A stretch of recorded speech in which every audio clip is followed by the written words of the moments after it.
जो संसार महाकाली के विकराल रूप को देखकर भयभीत होता है, आखिर क्या है उन करुणामयी माता के काली तत्व का महत्व?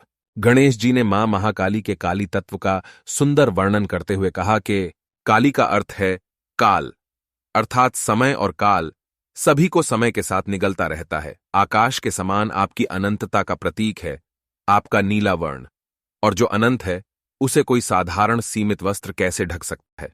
इसलिए आपको दिगंबरी कहा जाता है, क्योंकि आपका आवरण तो संपूर्ण अंतरिक्ष है। आपके कटी में भुजाओं की माला शोभा पाती है, जो इसका संकेत देती है कि इन भुजाओं के बुरे कर्मों का समय समाप्त हो गया। आपके गले में शोभायमान मुंडों की माला ये बताती है कि आपने उनके बुरे विचारों पर नियंत्रण कर लिया है और मृत्यु उपरांत उनकी आत्मा आप में समाहित हो जाती है। आपके मस्तक को सुशोभित करने वाला अर्धचंद्र इसका प्रतीक है कि आप ही जीवनदायिनी हैं। आपके श्वेत दंत सत्व के प्रतीक हैं। लाल जिह्वा रजस की और आपका विकराल दिव्य रूप तमस का प्रतीक है। इसका अर्थ है तमस पर रजस से विजय पाई जा सकती है और रजस पर सत्व से। मां, आपके वक्ष से सभी को पोषण मिलता है और आपका भयंकर रूप जो दिखाई देता है वो इसका प्रतीक है कि मां रूप में अंत और आरंभ सब आपसे ही है।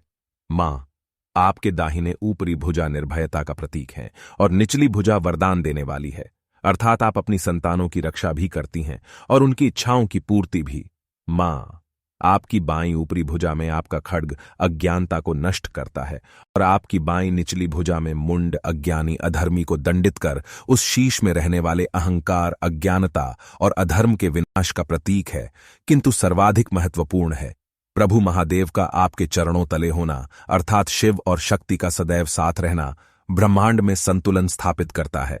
शिव परम पावन सर्वोच्च चेतना स्वरूप है, तो आप मां काली ब्रह्मांड की सर्वोच्च ऊर्जा है।